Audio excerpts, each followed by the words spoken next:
তো আমি তো নিজে তাকায় দেখলাম জীবন ভর যত নামাজ পড়লাম আসলে নামাজের মতো নামাজ পড়তে পারি নাই। যেই নামাজে সাহাবায়ে কেরাম মাওলার সাথে দিদার হয়ে যাইতো ওই রকম একটা সেজদা আজ পর্যন্ত দিতে পারি নাই। যেইভাবে তেলাওয়াত করলে আমার আল্লাহ খুশি ওইভাবে কোরআনটা তেলাওয়াত করতে পারি নাই। জীবনে মোনাজাত কত দিলাম, কলিজা ফাটা কান্না দিয়ে আমার মাওলার জন্য মোনাজাত দিতে পারি নাই। কারণ কাঠগড়ায় দাঁড়াইলে জাহান্নামে না গিয়া জান্নাত পাওয়া যাবে না। কারণ হিসাবের কাঠগড়া বড় কঠিন হবে। একদিকে জাহান্নামের আওয়াজ শুরু হয়ে যাবে, একদিকে সূর্যের গরমের তাপ শুরু হয়ে যাবে, একদিকে আল্লাহ রাগান্বিত আওয়াজ দিয়ে আওয়াজ দিতে থাকবেন। এমন অবস্থায় হাসরের ময়দানটা থরথর করে কাঁপতে থাকবে, গুনাহগার গুলো লাফানো থাকবে, চোখের পানি পড়বে, রক্ত পড়বে। আম্মা জান আয়েশা বলেন, দেখি নবী ঘরের মধ্যে বসে বসে গুনগুন করে কান্না করেন। আমি জিজ্ঞাসা করলাম, নবী আপনি কাঁদেন কেন? কি কারণে কাঁদেন? নবী বলেন, আয়েশা হাসরের ভয়ঙ্কর অবস্থার কথা মনে পড়েছে, এই জন্য আমি সহ্য করতে না পেরে কান্না করি। কেমন ভয়ঙ্কর অবস্থা হবে? নবী বলেন, আয়েশা ওই হাসরের ময়দানে সমস্ত মানুষ, নবী সাহাবী সবাই উলঙ্গ দাঁড়াবে, নারী পুরুষরা উলঙ্গ দাঁড়ায় যাবে। সূর্যটা মাথার উপরে আসবে, আল্লাহ বলবেন, ও সূর্য তোর যত তাপ আছে জমিনের মধ্যে ছাড়িয়া দে। ওদিকে জাহান্নামের আওয়াজ, জাহান্নাম বলবে, আল্লাহ বেনামাজি গুলো কই? গুনাহগার গুলো আমার পেটে দাও, আমার পেটে বড় ক্ষুধা, সহ্য করতে পারি না।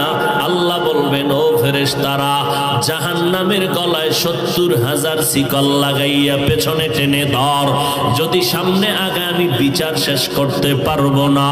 ওদিকে আমার আল্লাহ বিচার শুরু করার আগে কঠিন এক হুঙ্কার দিবেন, লিমানিল মুলকুল ইয়াউম লিল্লাহিল ওয়াহিদিল কাহ্হার। মদিনার নবী বলেন, আয়েশা এমত অবস্থায় সূর্যের গরমে জমিনটা হয়ে যাবে তামা, জাহান্নামের আওয়াজ, অপরদিকে আবার আল্লাহ পাকের কুদরতের রাগান্বিত আওয়াজ। এই অবস্থায় নবীরা পর্যন্ত গুনাহ নাই, তারাও নাফসি নাফসি বলে কান্না শুরু করবেন আর বলবেন, আল্লাহ আমাকে বাঁচান। উম্মতের কথা কোনো নবীর মনেই থাকবে না, নিজেকে বাঁচানোর জন্য কানবেন। ঈসা নবী কানবেন, মুসা নবী কান্না করবেন, ইব্রাহিম নবী কান্না করবেন। আম্মা জান আয়েশা বলেন, নবী আপনি তো দু জাহানের সরদার, ওই কঠিন সময় আপনি কি করবেন? নবী বলেন, আয়েশা ওই সময় আমি নাফসি নাফসি বলে কাঁদবো না, আমি আমার উম্মতের জন্য মাকামে মাহমুদ সিজদায় পড়ে কাঁদবো আর বলবো, আল্লাহ আমার উম্মত গুলো বাঁচাও, আমার একটা উম্মত যেন জাহান্নামে না যায়। আল্লাহ বলবে, নবী আপনি কাঁদবেন না, আমি আপনার উম্মত গুলো জাহান্নামে দিব না, আপনি বাছাই করে করে উম্মত গুলো জান্নাতের দরওয়াজার দিকে নিয়ে যান। আম্মা জানকে নবী বলেন, আমি বাছাই করে উম্মত গুলো জান্নাতের দিকে নিব। আম্মা জান বলেন, কোটি সহস্র কোটি মানুষের মধ্যে চিনবেন কিভাবে আপনার উম্মত কারা? নবী চোখের পানি ছেড়ে বলেন, আয়েশা ওই কঠিন মুসিবতের সময় হাজারো কোটি মানুষের ভেতরে আমার যারা খাস উম্মত, দুনিয়াতে 5 বেলা রোজা বানাইয়া নামাজের সেজদা দিয়েছে, হাসরের কঠিন সময় আমি দেখব ওই আশিকদের অজুর অঙ্গগুলো নূরের আলোতে ঝলমল করতে থাকবে।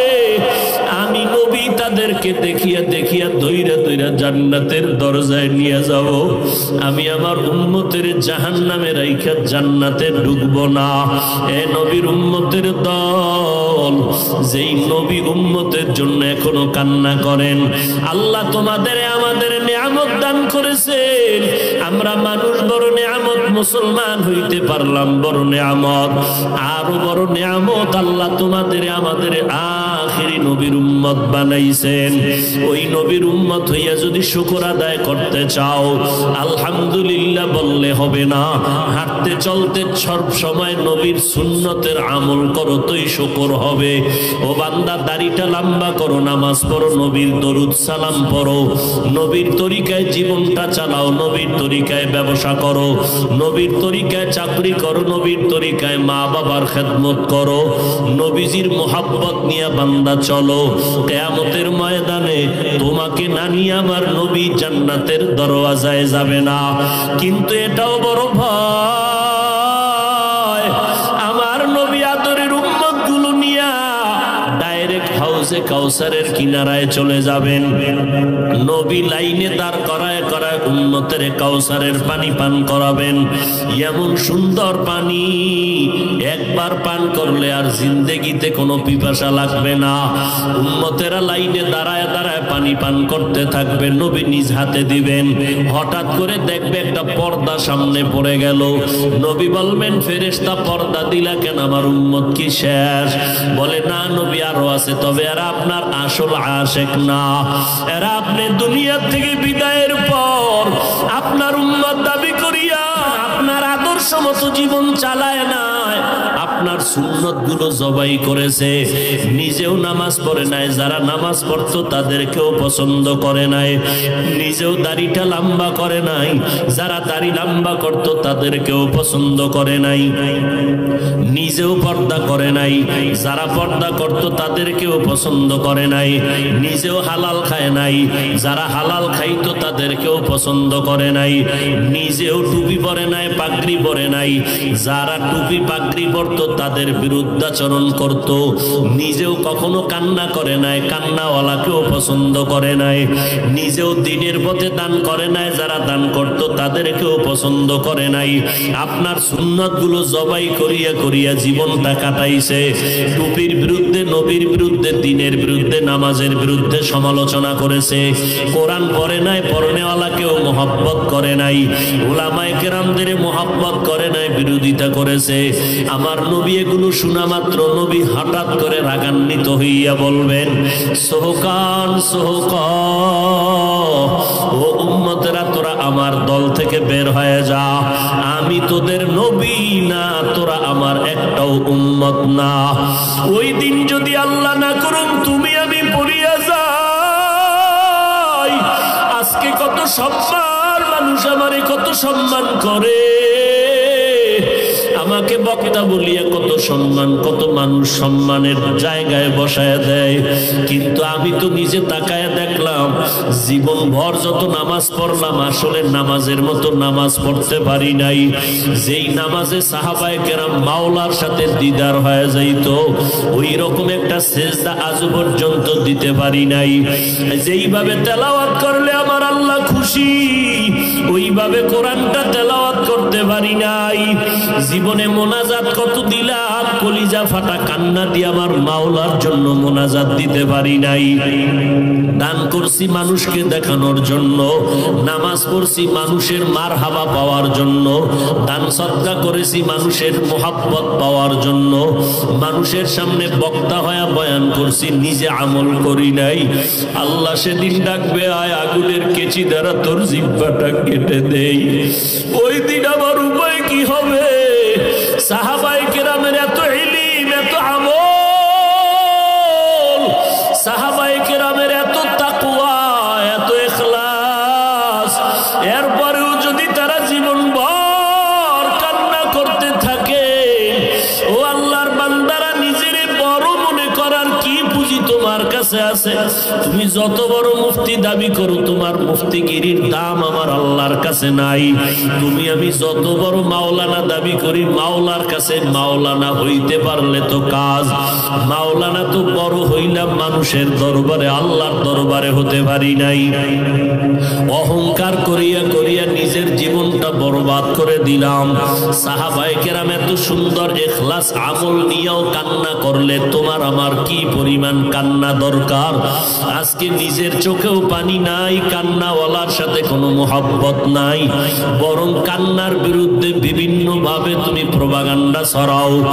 এখনো সময় আছে, আমার আল্লাহ তো জাহান্নামে দিতে চান না, কারণ আমার আল্লাহ চান তার আশিক বান্দাগুলোকে জান্নাতে দিবেন। কারণ আমার আল্লাহ পাক জানেন বান্দা জাহান্নামের আগুন বড় ভয়ঙ্কর। একটা সেকেন্ডের জাহান্নামের আগুন সহ্য করার ক্ষমতা কারো নাই।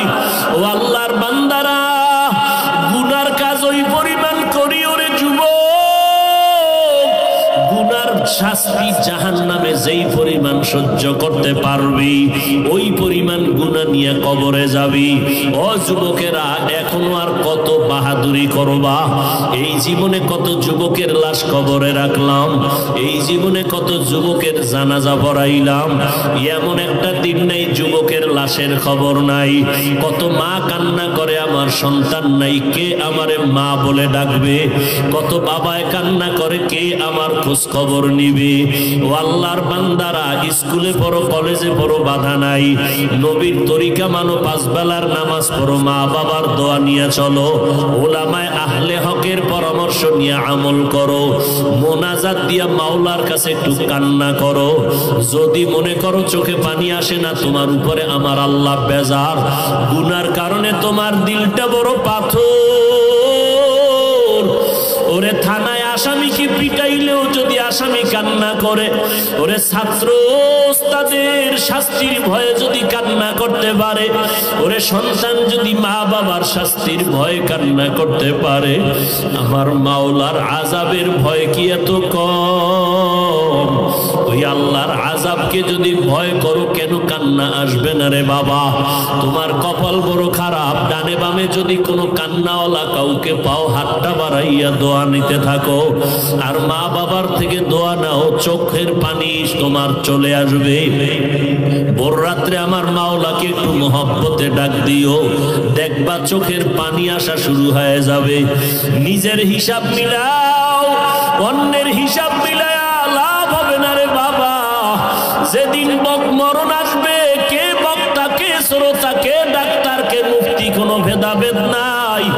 নিজের গায়ের গেঞ্জি কাটিয়া সাদা তিনটা কাফনে প্যাকেট বানাইয়া ওই অন্ধকার কবরে নিয়ে যাবে। কে মুফতি, কে মাওলানা, কে ধনী, কে গরিব, কে ডাক্তার, কে রোগী, কোনো ভেদাভেদ নাই। ওই অন্ধকার কবরে তোমাকে আমাকে আপনজনেরা রাখিয়া পাড়াইয়া পাড়াইয়া মাটি দিয়া সবাই চলে যাবে। ওই কবরে তিনটা প্রশ্ন করা হবে, রবের পরিচয় দাও, ধর্মের পরিচয় দাও, রহমাতুল লিল আলামিনের পরিচয় দাও। ওই জায়গায় কিন্তু জিজ্ঞাসা করা হবে না তুমি কি পরিমাণ ইলমওয়ালা, টাকাওয়ালা। অতএব এই তিনটা প্রশ্নের যারা জবাব দিবে তাদের কবর হবে জান্নাতের বাগান, আর যারা জবাব দিতে পারবে না তাদের কবর হবে জাহান্নামের গর্ত। নবীজি বলেন যারা জবাব দিবে তাদের জন্য আল্লাহ জান্নাতের বিছানার ব্যবস্থা করবেন, আর যারা জবাব দিতে পারবো না আল্লাহ তাআলার অর্ডার হবে জাহান্নামের বিছানাটা কবরে দিয়া দাও। আল্লাহ বলবে, ও কবরের মাটি, জাহান্নামের ধয়, জাহান্নামী আসামিকে ধর। ও মাটি দুই পার্শ্ব থেকে জোরে জোরে চাপ দাও। একটা মশার কামড় সহ্য করতে পারি না, কবরের চাপ কেমন করে সহ্য করবো রে বাবা? ও যুবকেরা, স্কুলে পড়ো, কলেজে পড়ো, চাকরি করো, ব্যবসা করো, বাধা নাই। মা বাবার দোয়া নিয়ে, আলেমদের দোয়া নিয়ে সামনে আগাও, নামাজ ছাড়িও না, দাড়ি কাটিও না। ডাক্তার হও তবে আদর্শবান ডাক্তার হইও, ইঞ্জিনিয়ার হও তবে ইঞ্জিনিয়ার আদর্শবান হইও। মা বাবার দোয়া নিয়ে পাঁচ বেলার নামাজ পড়ো, দেখবা কপাল খুলে যাবে। পিছনের গুনার জন্য তওবা করো, মরিয়া গেলে যাব আর কোনোদিন নামাজ ছাড়বো না, মা বাবাকে কষ্ট দিব না, উলামায়ে আহলে হকের বিরুদ্ধাচরণ করব না, নবীর তরিকা নিয়ে চলবো, সন্তানগুলো নবীর তরিকায় চালাবো। তওবা করার যদি মাওলার মুহাব্বতে নিয়ত করতে পারো, এক ফোঁটা চোখের পানি যদি ছাড়িয়া দিতে পারো, কান্না যদি না আসে, নবী বলেন জাহান্নামের কথা যদি শুনে একটু চোখের পানি ছাড়িয়া কান্দি করিও, আল্লাহর কাছে তওবা করে ক্ষমা চাইও। এক ফোঁটা চোখের পানি জাহান্নামের আগুনকে হারাম করিয়া দিবে। আল্লাহর কাছে অন্তর দিয়া ডাক দাও, দয়ার মালিক, এই ময়দানে আমার মতো গুনাহগার কেউ নাই। আয় আল্লাহ, শয়তানের ধোঁকায় পড়ে গুনাহ করেছি, আর গুনাহ করব না। নামাজ ছাড়ব না, বেপরদায় চলবো না, দাড়ি কাটবো না। ও পর্দার আড়ালের মা বোনেরা, আপনারা নবীদের মা, সাহাবায়ে কেরামের মা, আউলিয়ায়ে কেরামের মা, হাফেজে কোরআনের মা, মনটা কি চায় না একটা ভালো সন্তানের মা হইয়া কবরে যাবেন? আপনার কবরের কিনারায় সন্তান কোরআন পড়িয়া দোয়া করবে।